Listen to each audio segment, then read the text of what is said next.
I'm going to want to, at some point, focus a little bit on the root solutions piece, but I want to first turn around to a few questions. I won't jump on it right now. We have a question here upstairs.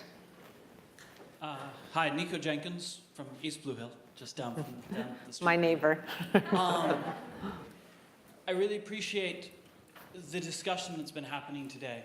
I do wonder if we're not, I said to someone over lunch, I said that the feeling was that Syria, Afghanistan, that these were problems that had political solutions.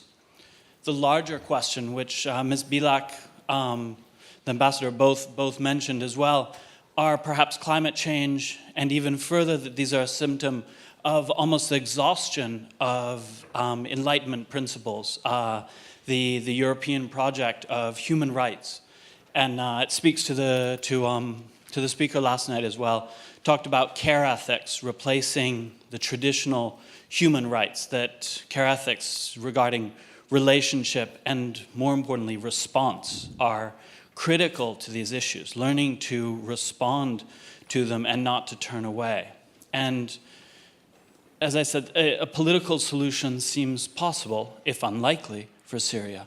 But what is the response that we have to come to in regards to climate change, in regards to the fact that IDPs and refugees are not just going to go away, even if we solve Syria?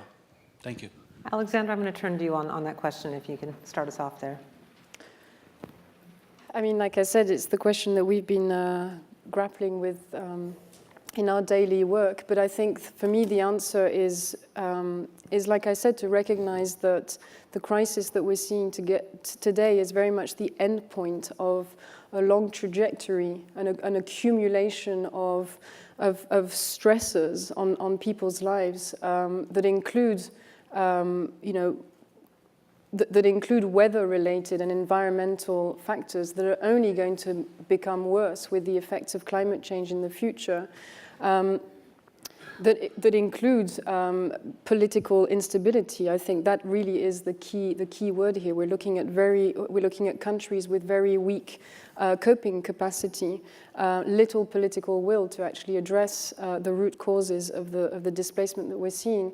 So I think that the investment, a number of us have said it today, it's incredibly short-sighted to only be looking at the end point and the symptom of all these factors. And the investment has to be redirected to these countries of origin and to the root causes. Unfortunately, I'm quite discouraged, to be honest, by the response of policymakers. I was in Brussels recently, and it seemed to me, as I was making the case for internal displacement, it seemed to me that, in actual fact, policymakers are almost reassured by the presence of IDPs in countries. The response was almost, you know what, keep them there. Great if they're there, hence borders closing. So I think we need to be extremely sensitive and careful in our own advocacy when we talk about IDPs, because we don't want our work to be instrumentalized or to be used as a justification for slamming the doors shut and the borders closed. But like I said, it's a need for political leadership and political will. Great. We have a question from one of our remote sites. As American citizens, what can we do to provide support for refugees? From Portland. I won't answer that one. Bruno, Cass, either of you? Well, I think, and I'll follow up on what Alex just said, but since the new president used to own some casinos, I would presume that you're all familiar with the term, what happens in Vegas stays in Vegas. That's absolutely not true. Be it IDPs, be it refugees, be it climate change, it's going to come here, it's going to come everywhere, because what happens in Vegas does not stay in Vegas. So the more that you can relay that message and fight the complacency and the lack of solidarity and humanity and responsibility that unfortunately we in the West have been craving now for a number of decades, the better we will be able to respond in a comprehensive way to the various challenges we're facing. We have a total lack of leadership, a crisis of leadership. And the sooner we start to understand that what happens in Vegas does not stay in Vegas, the better our responses will be. Got a question over here. Daniel Capalbo. I'm from Gloucester, Massachusetts. I immigrated to the United States from Hong Kong over 30 years ago.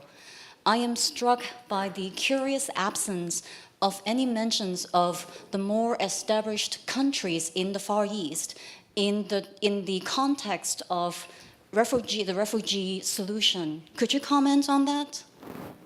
Bruno? Yes, happy to. There seems to be an inverse proportion between prosperity and solidarity. If you think of the Gulf states, Saudi Arabia, Qatar, Bahrain, Kuwait, they're totally absent in terms of responding to crises in countries that are neighboring to them, be it Yemen, be it Syria, be it Iraq.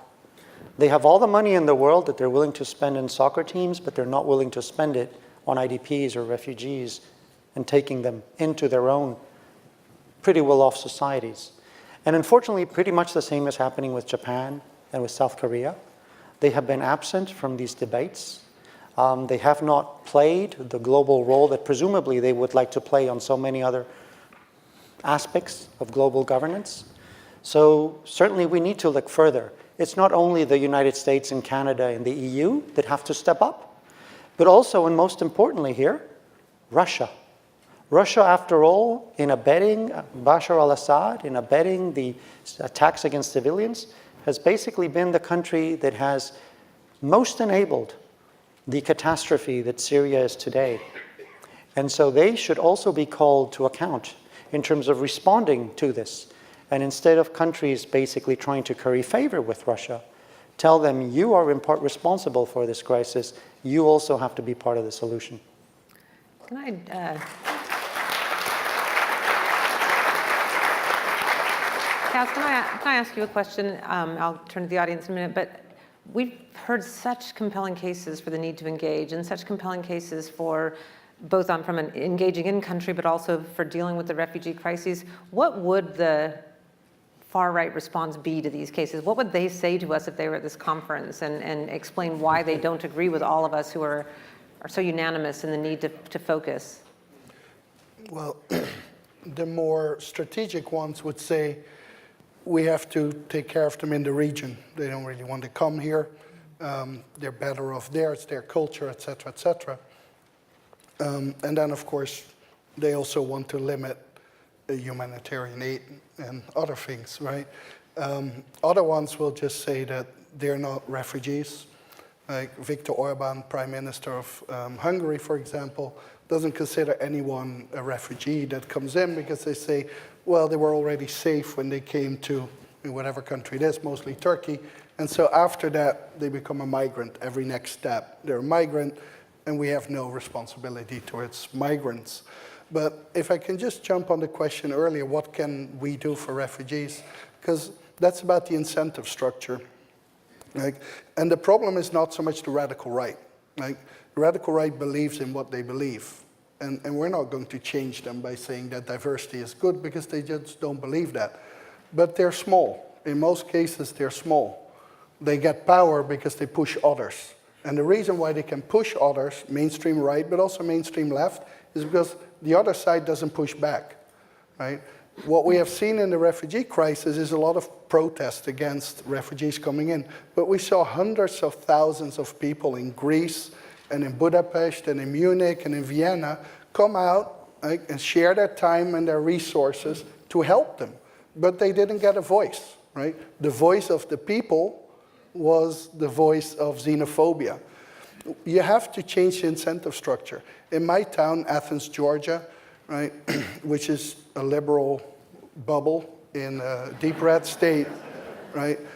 We have a problem with getting refugees in. The mayor is reluctant. The reason is the incentive structure.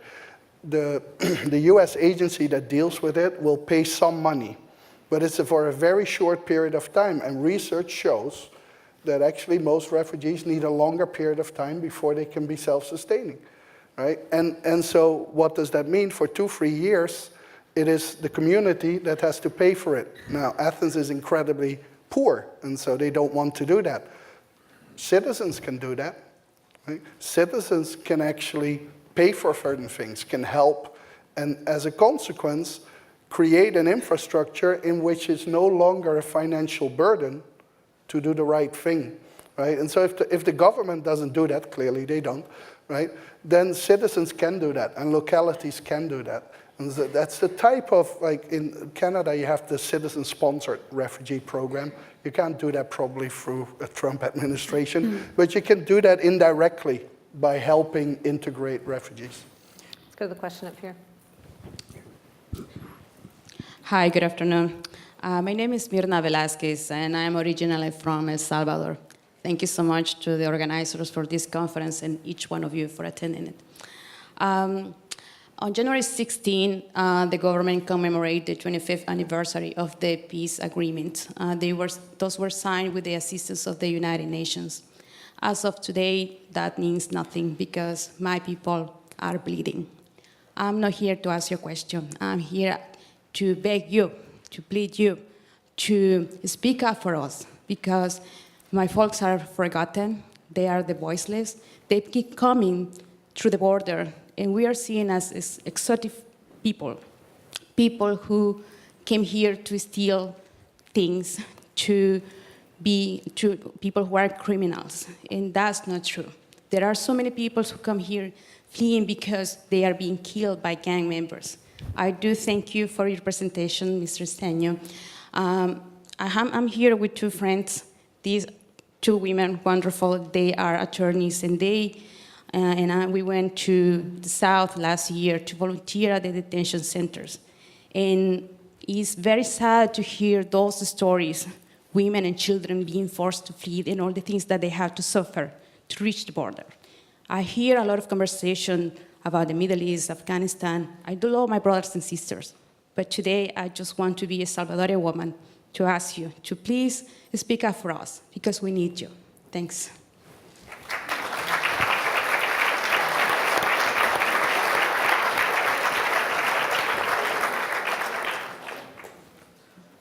I mean, Bruno, you talked about that a lot, about sort of where we can address some of the, perhaps address some of the root causes of this. I don't know if you want to add a few comments or. You know, obviously I do come from Central America, but I'm blessed to come from a country that did not go through civil wars, which was the case of El Salvador, Nicaragua, Honduras, and Guatemala. But one of the great tragedies of those peace processes is that, in fact, all of these countries did transition from military dictatorships and very, very violent guerrilla wars to basically fledgling democracies. And they've had their ups and downs, but today they are democracies. The problem is that the US and the West basically abandoned these countries. The moment the guns, the political guns, were no longer firing, they forgot these countries. And they did not provide the development aid that was required in order to sustain a sustainable peace. And so the political guns were replaced by criminal guns. And because criminal guns, unfortunately, are not a priority, basically, the Maras today have become almost state entities. And they do control considerable portions of neighborhoods of capital cities, very important rural areas. And they do so because now they have become totally imbricated with the drug cartels in Mexico. And part of the reason why you continue to see the drug flow is because of that great symbiosis between the gangs and the drug cartels. And so it just goes to prove that the international community has such little capacity to basically invest once the guns go silent. They basically move on to the next crisis, and there is very little capacity to basically make things sustainable. When we go to a remote site, I would note that it's interesting, it feels like today that even if the guns aren't silent, we're not paying attention, but let's go on to the remote question as well. How can the global community agree to hold universal human rights paramount? Maggie in Belfast. Well, Everyone's like, we're not taking that question. No, I guess I'm obliged. I'm from Human Rights Watch. It is you, So, yes, right. look, I know that we can all be somewhat despondent because if we look around the world, we say, well, what hope is there? But I think I'm based in France. One I think has to, the French have what's called la longue durée. We have to look at how history has progressed. And however bleak it looks today, we have seen worse before. We have seen worse before. We have a number of institutions today, like the International Criminal Court, which were just inconceivable before. And the ICC is doing good work. It obviously requires additional support. We have extraordinary cases of, for example, universal jurisdiction. In a case that is not probably very well known, last year, for example, a former dictator of Chad, Issa Habré, was tried by a special tribunal in Senegal for crimes committed in Chad. Something extraordinary. We have situations today where accountability is making very important inroads. The problem, of course, is that we also need the big powers in the West to also somehow strip themselves away from the double standards that they're applying, because many of these institutions of accountability that are ultimately the ones that ensure that human rights will be protected, because if there's no accountability, then why will you then adhere to human rights? The problem is that the US is not a party to the ICC, nor is Russia, nor is China. And even if, for example, France and the UK are states parties to the ICC, in fact, they operate in a very schizophrenic way. For example, they sit on the United Nations Security Council. They refer the situation in Darfur, the situation in Libya, to the ICC. But then they also say it's not the United Nations that's going to pay, it's going to be the states parties of the ICC that will pay for these new cases. That's fine. But then they sit in The Hague as members of the ICC and they say zero growth for the ICC. So they're acting, what they're doing with one hand, they're doing with the other. And basically what we need is obviously engaged, committed citizens like you to basically shame, name, and blame whenever your country does not perform in accordance with the public diplomacy they're selling to you. There is a huge divide between the public diplomacy they're giving you and what they're actually doing when they're meeting in close quarters as a member of the Security Council or many of these other bodies. So it basically requires citizen engagement.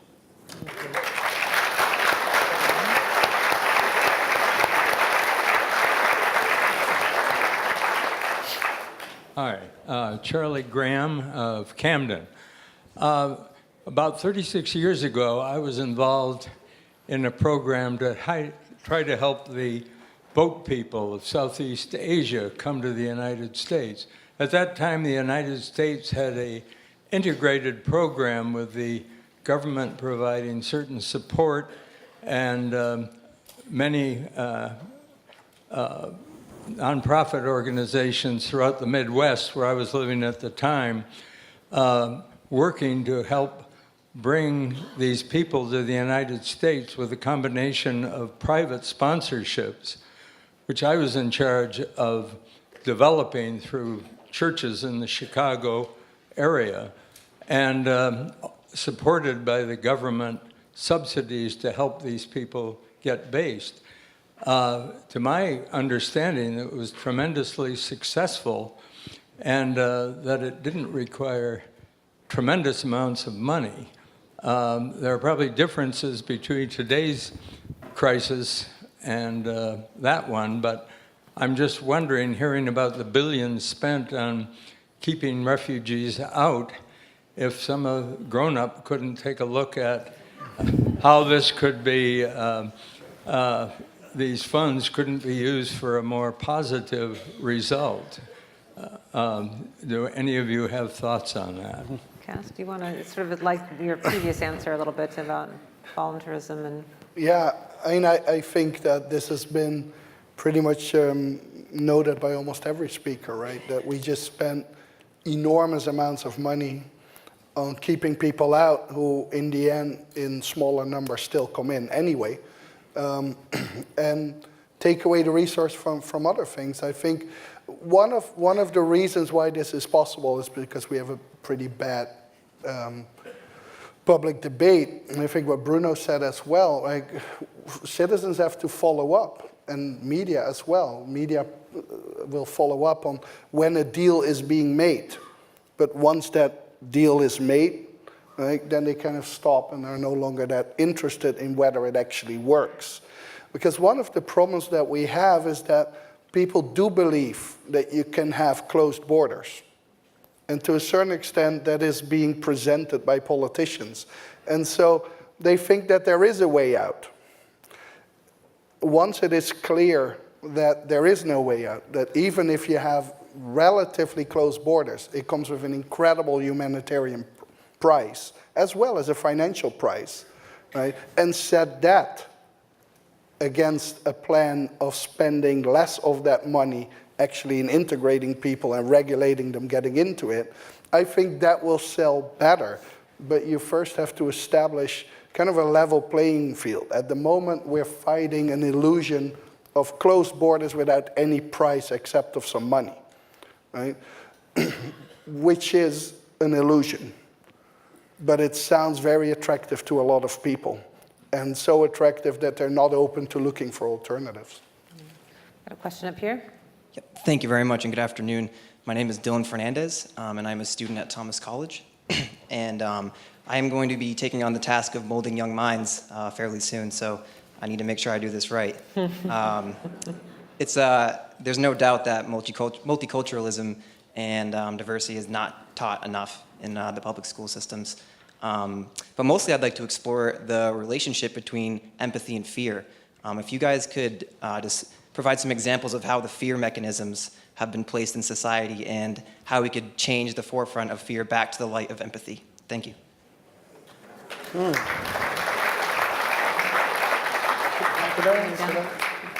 So I think, again, it goes very much back to the story of media. And I was talking about this earlier. It's when you read about diversity or immigrants or people with an immigrant background, like, it's often only brought up in negative stories. So when they look at the Dutch newspapers, like in the Dutch newspapers, when there's some petty crime and it's committed by a couple of younger guys, if it is someone of Moroccan descent, that will be emphasized as well as that he is a Muslim. Most of our boxers and kickboxers who win European championships and whatever are minorities. Most of them are of Turkish and Moroccan descent. But when they are actually get the spotlight, they've become Dutch, right? They're no longer Moroccan Dutch, right?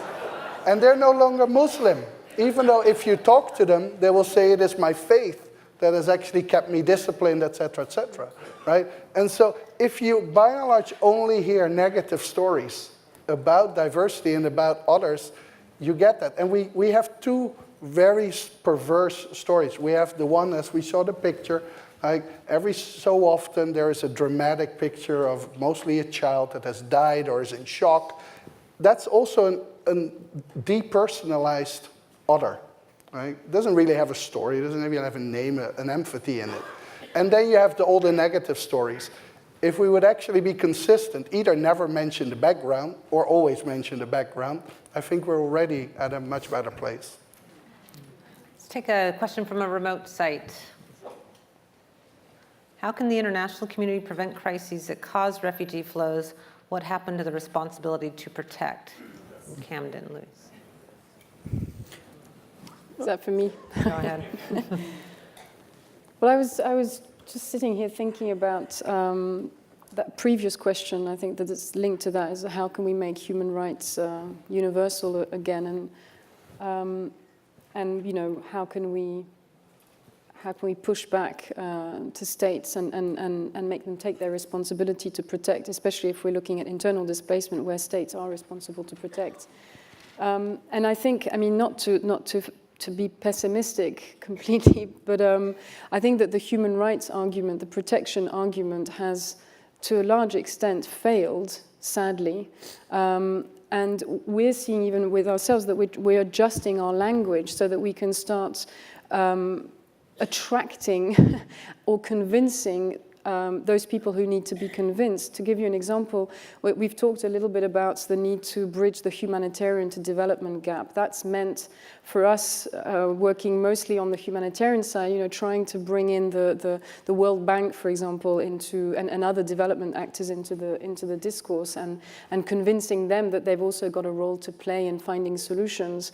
Now, the World Bank and other development actors don't speak that language of human rights.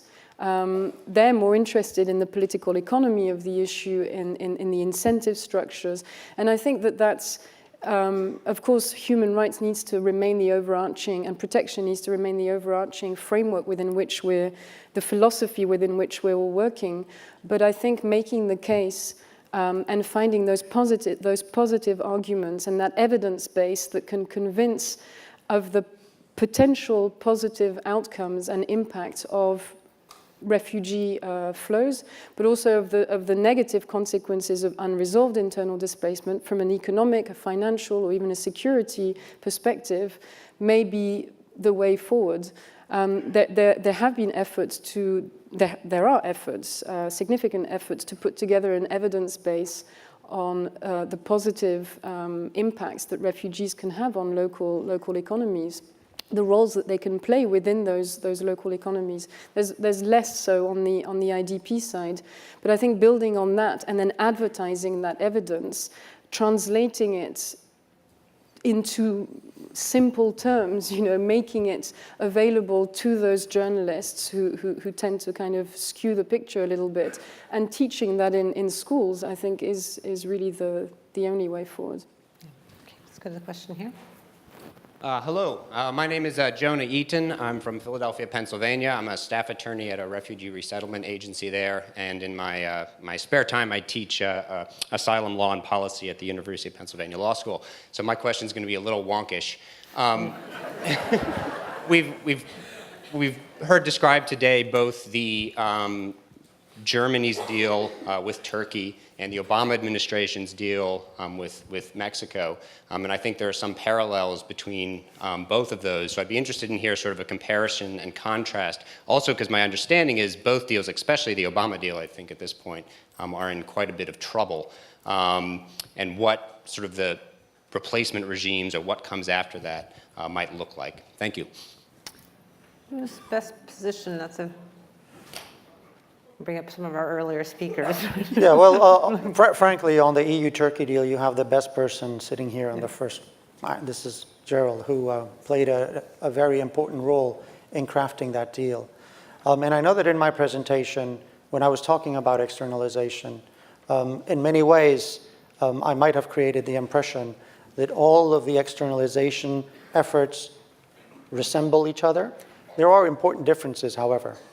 And without a doubt, for example, the externalization the United States has been practicing with Mexico is very different in nature, much more worrisome, for example, than the deal that was crafted between the EU and Turkey. And probably there are many more dire and extreme externalization efforts, the Australia model probably being potentially the worst one could envisage. And Paul has already addressed that very openly. So not all externalization is equal, and there are better and darker shades of it, but it is a worrying trend. The fact that it's very clear that the more you put pain and strain on developing countries that are already hosting 9 out of 10 of people who need international protection, you will not keep those people in those developing countries as you wish them to be. So this is just self-defeating, and the sooner we understand that, the better. Let's go to Gerald, just if you have a few more comments you want to make on that very specific question. Well, I think one way in which you can capture the difference between the EUTurkey agreement and what I heard about the deals in Central America is that in the case of the Central American deal, the better it works in the eyes of the inventors, the worse it is. I mean, there's nothing in there that really provides serious benefits. Not even, I'm shocked to hear, I mean, tiny Macedonia has more asylum case workers than Mexico. I mean, this is in the case of the EU-Turkey deal, it's different. I think the better, the more fully it is implemented, the better it is. The problem there is implementation. I'll give you an example. If you actually spend the 6 billion well in Turkey, I mean, this is actually what we would be advocating, should also happen similarly in Lebanon and in Jordan. I mean, serious money to help these countries. That's one thing. Secondly, if you take seriously the core promise of that, it's that anybody who reaches the EU needs to get an interview. I mean, that's why if we say the EU-Turkey deal, some in the EU, particularly in the far right, say, let's just make deals and stop arrivals. Well, it's the opposite of Australia, which says anybody who arrives will not get an interview in Australia, but will just be moved elsewhere.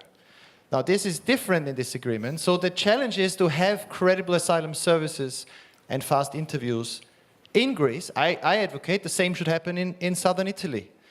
And then the question is, who can you send back? Well, not the vulnerable, not family reunification cases, not those who are not safe if you send them to Turkey. And that gives the EU an interest in building up the asylum service in Turkey.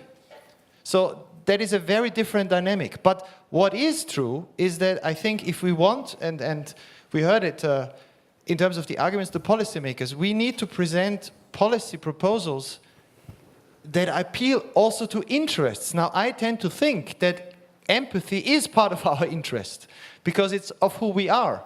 But if we can show that it is possible to stop large numbers of people going into boats drowning and a sense of loss of control, while at the same time, in the EU-Turkey deal, point 4, which is the most important we need to push for, is there should be substantial resettlement of refugees from Turkey. I mean, that's written in there. So my point about the EU-Turkey agreement is we need to push to have it fully implemented. A lot of these other deals, whether it's with Libya or whether what we heard about Central America, the less they're implemented, the better for refugees. Can I just ask a real quick follow-up question to that? What is the asylum gap? Like, what is the gap for countries able to handle that and actually do the processing that they promised to do? Is it significant? It sounds like it's significant around the world. I mean,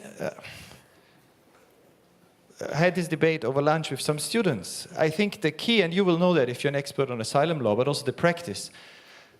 I mean, asylum status determination, whether somebody fits the definition of the refugee protection, is an incredibly complicated, sensitive thing to do. It's extremely important because that's what prevents us from falling into the trap of the far right, of Orban, who says refugees and migrants, it's all the same. We can't distinguish. And that might sound attractive in the short term because they all want to and have good reasons to leave. But if we follow down this road, the refugee convention disappears, and suddenly we have Orban saying, well, migrants, if you don't want them, we don't take them. But determining the difference requires resources. It requires trained staff. If it's just Russian roulette, where you're sitting opposite somebody who has no training, no good information on the country, no knowledge and no interest, or if you have 8 caseworkers for tens of thousands of cases, it's not an asylum status determination. So building up that capacity, training the people. And I think for scholars, for students looking for interesting projects, that's something to look into. There's so much effort spent on preventing errors in medicine, preventing mistakes in civil aviation, because we don't like planes collapsing.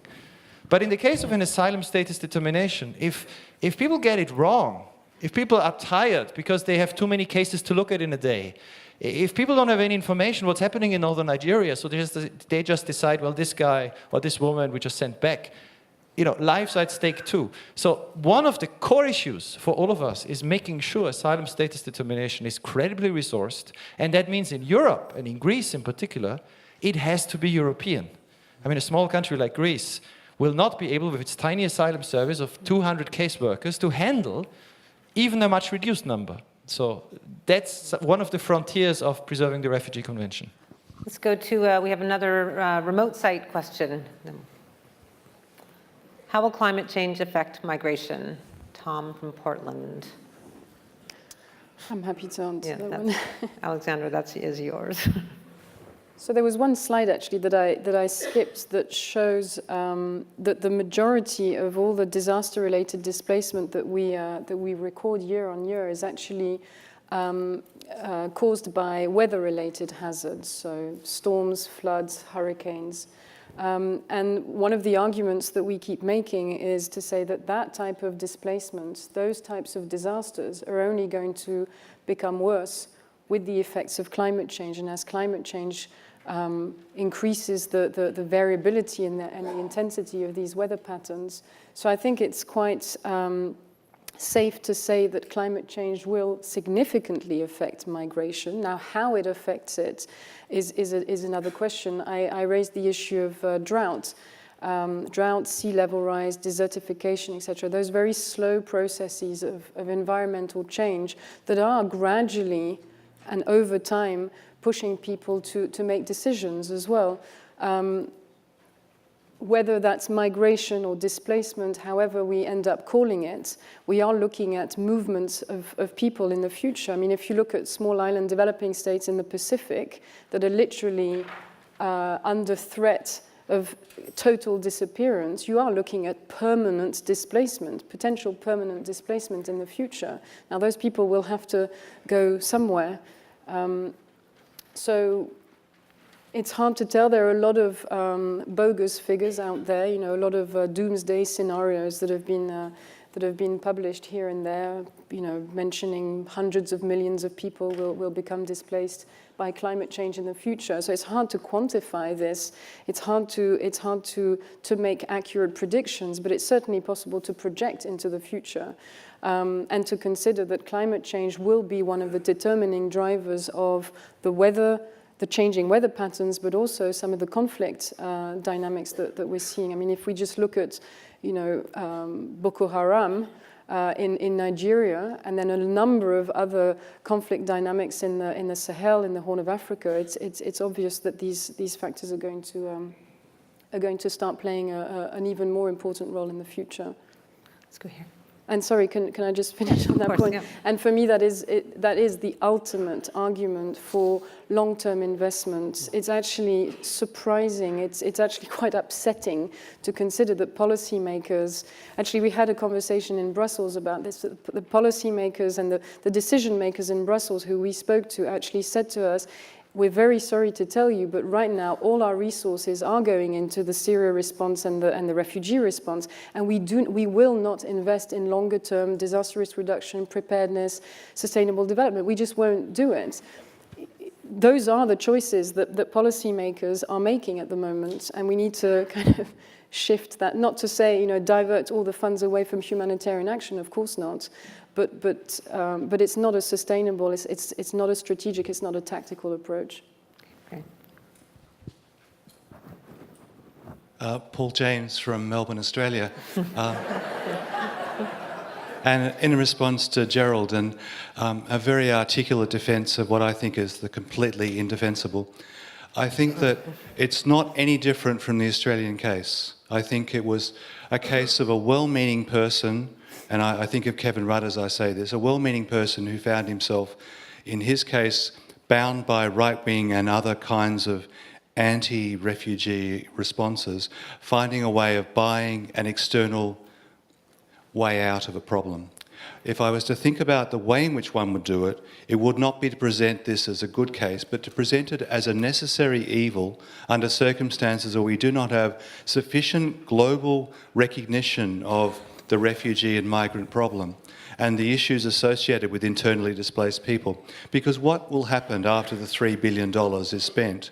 And remember where it's being spent. It's being spent in Turkey, where Erdogan has actually closed down civil society, where Erdogan is oppressing local minorities, and where a situation has arisen where a certain amount of money will go in the short term into receiving people, and $3 billion will disappear into a mixture of corruption, and corruption and civil development, which will be used for other people as well.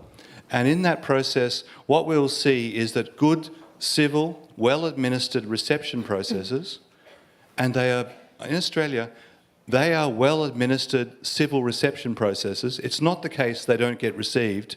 It's not the case they don't get processed.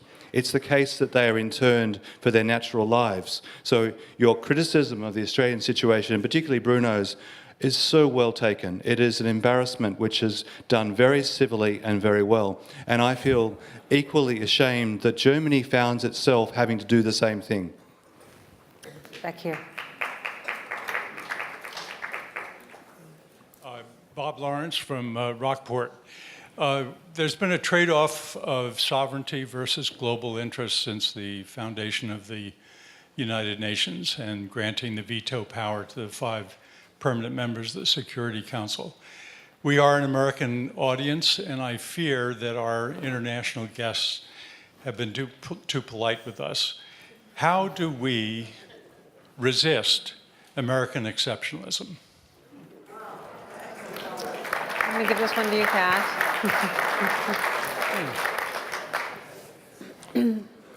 Well, I'm not directly sure where the American exceptionalism is. I mean, to me personally, and I can go on forever pretty much criticizing the US,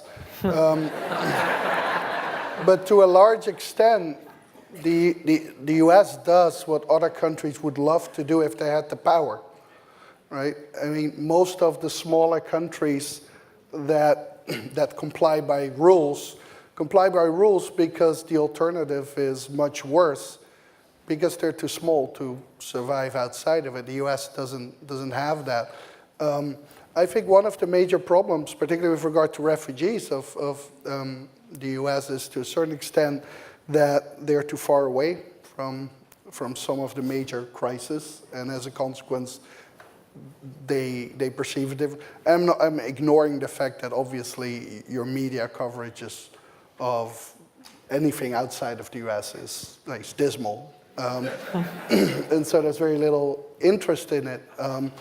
But as said, I personally don't think that the US is doing that much different than, for the sake of argument, France, which also uses its Security Council power to sustain its strength, which talks a lot about human rights, but if it is in countries where its major oil industry has important interest, right, it backs down very quickly. So I think this is, while I would love to blame the US, and they share part of the blame, I think this goes way, way broader. Bruno, you wanted to add to that? Maybe just to dissent a bit. Obviously, all of the permanent members are defending their national interests, and they consider there are some certain natural preserves in the world where the Security Council and the UN should not be looking into because they get too close to their own interests, right? So Taiwan and Tibet will not be on the agenda of the Security Council, nor will, for example, Abkhazia and South Ossetia or Transnistria be on the agenda of the Security Council. But of course, not really will Israel also be seriously taken in the Security Council either. There are some differences, however. I'd like to say this. For example, France and the UK are states parties to the International Criminal Court. The US is not. And when the US participated in the Rome Conference, which established the Rome Statute, it was the Clinton administration. And the Clinton administration did pretty much everything it could to water down what was to become the Rome Statute, and introduced elements, for example, that in many ways the ICC became dependent on the Security Council, and that the Security Council could even take decisions to take issues away from the ICC. All of those were introductions of the US. And many people would argue that the Clinton administration watered down the Rome Statute knowing full well that they would never ratify it. So in fact, they watered down an international instrument because they knew it would never go through Congress, and they never really intended to be a part of it. But let me also talk, since one of the questions was about emerging crises, because here I think another difference between France and, let's say, the UK and the US. The new Secretary General has made a big case about prevention. His first meeting with the Security Council, in fact, was about crisis prevention, and he needs to be complimented about this. Now, the Security Council needs to be told what it needs to know, not what it wants to hear. And for too long, Secretary Generals of the United Nations have not used the moral bully pulpit that they have. What we need are Dag Hammarskjölds, Secretary Generals who will tell the P5 what they need to know, not what they want to hear. And I hope that Antonio Guterres will do this.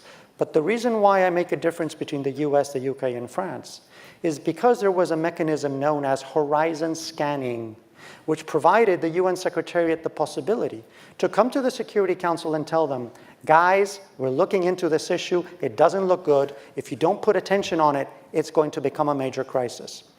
Every single one of the 15 members of the Security Council agreed to horizon scanning, except one, the US. And it was under the Obama administration. And it even was discontinued under Ambassador Samantha Power, who allegedly had created a similar mechanism, the National Atrocities Prevention Board in Washington. So there is a bit of a difference. And maybe if France and the UK were as powerful as the US, maybe they would behave alike. But, well, the reality is it's the US that has the power.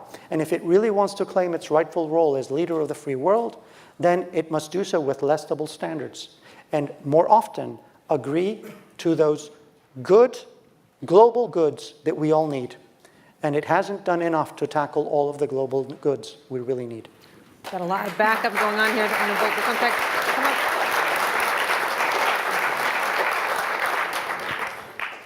Hi, my name is Mana. I'm with the UMaine Farmington. My question is, or rather, you guys mentioned early on that countries like Saudi that are filthy rich are absent from the scene. My question is there a law that can require these countries to participate? And if not, will there be a law that can not recommend but force them to require them, better word, I guess, to participate and do their part? Anyone? No, there is no law, unfortunately. But certainly what we could be doing with Saudi Arabia, for example, is they are behind a good number of indiscriminate attacks against civilians in Yemen. And they are behind the terrible humanitarian blockade in Yemen. And Yemen is one of the tragic stories that really doesn't make the headlines because Syria has been occupying our limited attention span. But it's the Saudi and the Saudi-led coalition, and I don't want to say that they're the only culprits. The Houthis have also been committed crimes. But the problem is that the Saudis, because of their wealth and because of their influence, are basically getting a free ride by the international community. For example, they were to be listed by the Secretary General of the UN in what's known as the list of shame for attacks against schools and hospitals and against children. And the Saudis used their political and financial leverage and got themselves out of that list. They basically blackmailed the previous Secretary General, Ban Ki-moon. And they basically now have undermined what was a very technical, very good process to identify states and non-state actors who were basically committing gross violations against children. So we really need to put the Saudis more on the spot whenever they misbehave, because they are misbehaving on a good number of fronts. Let's go to a remote site. We have a question. Can or should Christian denominations play a role dealing with refugees? Ron in Belfast. Yeah. Sure, yes. Yes. A resounding and Christian unanimous and yes. Muslim and Buddhist, all of them, all of them, all of them. And let's not just make this into a Christian-Muslim issue. I did speak about the Rohingya. The Rohingya is really a very tragic story. Here is the only case in the world where you have Buddhist extremists. Yeah, Buddhist extremists who are willing to set fire on Rohingya villages because they consider them dirty, because they consider them less than human. So it's a tragic story. So it's not just an issue between Christians and Muslims. This includes all denominations, all religions, and that's why they all must contribute to provide common solutions. Let's come here. So I'm Tim Kaine. I'll be speaking tomorrow, but the question about American exceptionalism, hearing the speeches today, and I'll try not to give away too much of what I'm going to say tomorrow, but this question of American exceptionalism, I thought fell into what a lot of these questions are going, and a lot of the responses, a bit of anti-Americanism, which strikes me as ridiculous. I mean, I think we need more American exceptionalism. The U.S. is the #1 country in accepting refugees. Thank God. I think it's great we do that. I think we should accept more refugees, more immigrants. I think immigrants are great. But to say, turn this into somehow blaming us for the world's problems, when I know there are people here who have sons and daughters serving in the military, Americans dying to defeat a Syrian dictator and trying to do the right thing. And that's happening now. So I think we need to look at the root causes of these problems and have more countries try to be engaged in solving those problems. Look at the example in Bosnia earlier, where Americans got engaged. In Europe, helping resolve crisis. Americans got engaged in South Korea, defending democracy there. So I just want to respect a little bit. American exceptionalism is what brought all of us here together today. That's a good thing. We're talking about this. So, can I respond to that? We're gonna have such a good panel tomorrow. Let's respect that we're a democracy, And we have to respect the will of the people. And the Germans and the Australians, those are democracies. We don't want to force them to do anything. That's not good language. All right, Cass. Well, first of all, there's nothing exceptional or American about being concerned about refugees. American citizens have not shown any exceptional concern about refugees. There's nothing American about being concerned about liberty or democracy and all those other kind of things. I mean, that's just pure propaganda. Like, there's nothing about American exceptionalism in terms of liberal democracy. You haven't invented it. You haven't perfected it. Like, these are universal values.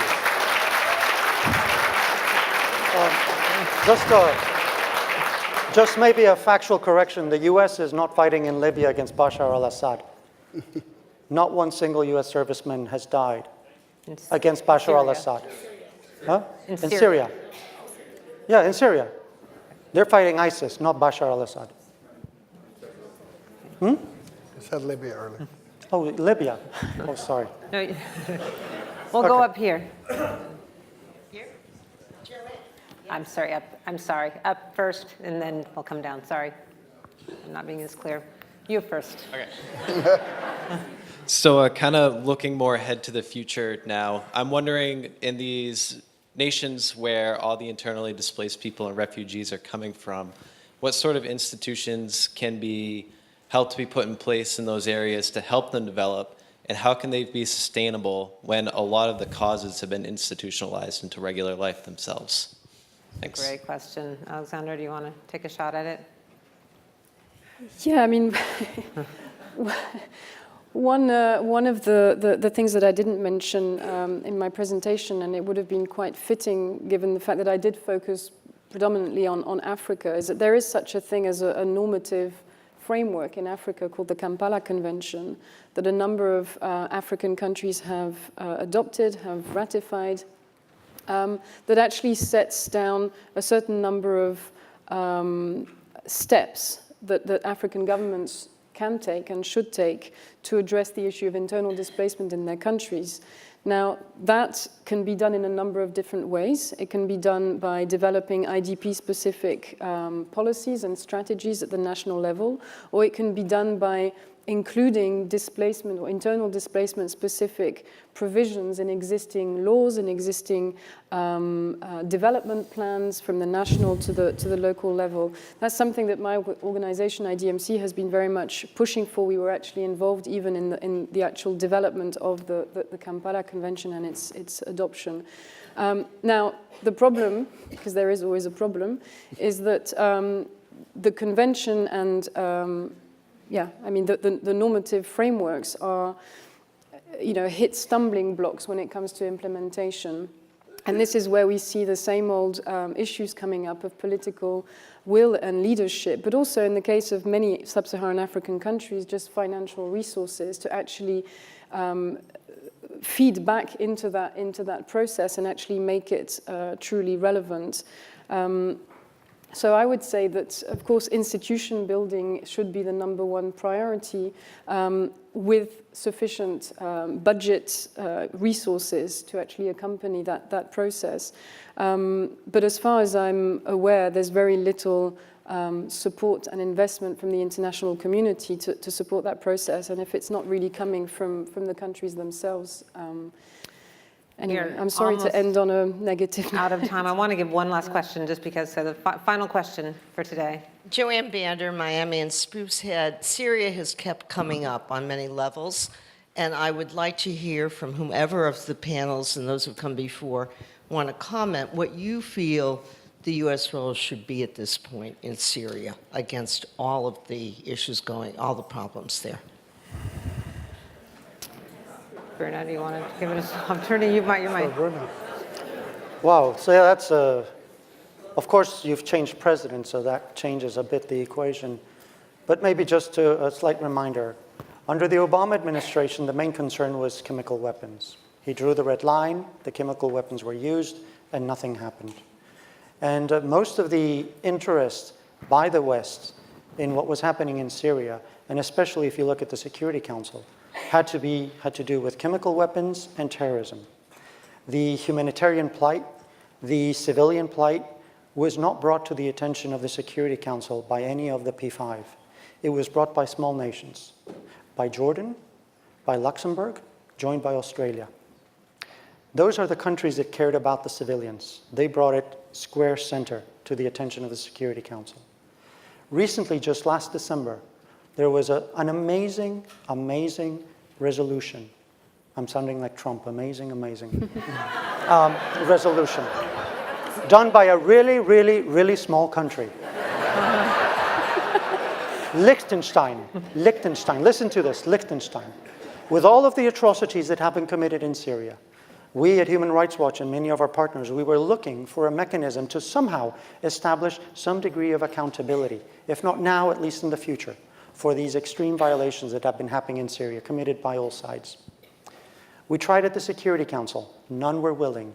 They all feared, of course, a Russian veto. There are ways of circumventing the veto. This is something known as a procedural resolution, which would enable the Security Council to basically send the issue to the General Assembly. And in the General Assembly, the Russians do not have a veto. None of the P5 wanted to do this because they felt today it's the Russians, tomorrow it might be France or the UK or the US. So we decided to go directly to the General Assembly, worked with Canada and Liechtenstein. Liechtenstein eventually drafted a resolution in the General Assembly trying to establish an independent, impartial international prosecutorial mechanism for Syria that will be gathering evidence as to the crimes that have been committed in Syria. The amazing thing is that Liechtenstein pulled it off. They got 105 votes in favor, 15 against. And had the US under Obama, had the UK under Theresa May, and France under François Hollande really joined hands with Liechtenstein from day one, I'm sure we would not have 105 votes in favor. It would have been much higher. But it took the diplomatic clout of a small, small country, Liechtenstein, to do this. What was Russia's reaction? That same day, the Security Council adopted a resolution whereby basically they sent a reminder to Bashar al-Assad that he had to allow humanitarian assistance by the UN. 10 days later, what did the Russians do? They basically started the Astana peace talks, political talks. And then the Russian ambassador sent a letter to the new Secretary General saying that the General Assembly had overstepped its bounds in establishing this mechanism. That letter from the Russian ambassador is the best tribute to Liechtenstein, to the fact that what was done in the General Assembly actually created pain in Putin. That's good. I'm impressed I'm so impressed that Bruno brought us back around to the positive power of big and small actions, and I think that's the note that we should be closing today on. Thank you all very much. It's been an extraordinary day. Thank you, panel.